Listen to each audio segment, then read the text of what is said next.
तर रामराम मंडळीनो, मी तुमचा दोस्त आणि होस्ट अभिनंदन स्वागत करतो तुम्हा सर्वांचं आपल्या यूट्यूब चॅनलवर। तर मित्रांनो, आज आपण ह्या ठिकाणी चर्चा करणार आहोत स्टर्लिंग ग्रीनवूड लिमिटेड ह्या कंपनीबद्दल।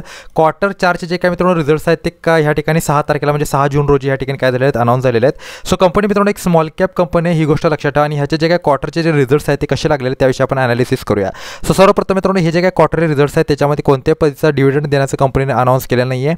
कोणत्याही पद्धतीचा स्प्लिट बोनस ह्या ठिकाणी अनाउन्स कंपनी करते असं सध्या तरी आपल्याला ह्या ठिकाणी काय दिसत नाही आहे। ओके, जर काही इम्पॉर्टंट अनाउन्समेंट्स असतात तर ह्यामध्ये आपल्याला त्या दिसल्या, तर पण तशा काही इम्पॉर्टंट अनाउन्समेंट्स या ठिकाणी होताना सध्या तरी आपल्याला दिसत नाही आहेत। सो चला आता आपण बघूया कंपनीचा परफॉर्मन्स मित्रांनो कशा पद्धतीने राहिलेला आहे। तर सर्वप्रथम मित्रांनो, कंपनी एक रिअल इस्टेट कंपनी आहे आणि त्याचबरोबर मित्रांनो जी काही कंपनी आहे रिअल इस्टेट बरोबरच म्हणजे जे काही रिअल इस्टेट इन्फ्रास्ट्रक्चर असतं त्याच्याबरोबरच मित्रांनो कंपनी काय करते, जे काही रिसॉर्ट बिझनेस आहे ते रिसॉर्ट बिझनेस रन करण्याचं सुद्धा काम या ठिकाणी कंपनी करते। ओके, चला आता आपण बघूया मित्रांनो की कंपनीचं जे काही क्वार्टरली रिझल्ट्स आहेत ते कशा पद्धतीने या ठिकाणी आलेले आहेत आणि काही इन्व्हेस्टमेंट करण्याच्या अपॉर्च्युनिटीज ह्यामध्ये बनत आहेत का नाहीत।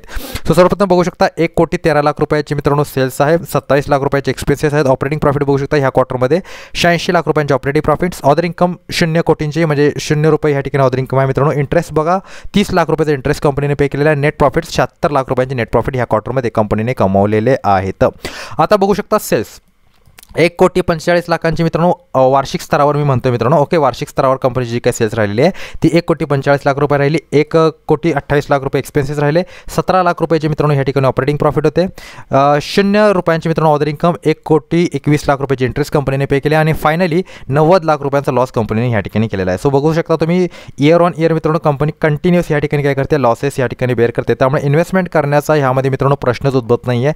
आणि ज्या पद्धतीचं सेक्टर आहे त्या सेक्टरमध्ये मित्रांनो कॉम्पिटिशन सुद्धा खूप जास्त असते आणि जनरली तुम्ही बघितलं तर जे काही स्मॉल कॅप ही कंपनी आहे त्याचा तुम्ही डेट टू इक्विटी रेशो बघा 1.18 मित्रांनो ह्या ठिकाणी काय डेट टू इक्विटी रेशो आहे। Generally debt to equity ratio किती असला पाहिजे, 0.9च्या ह्या ठिकाणी मित्रांनो काय असला पाहिजे, खाली असायला हवा, पण इथे डेट टू इक्विटी रेशो सुद्धा खूप हाय आहे।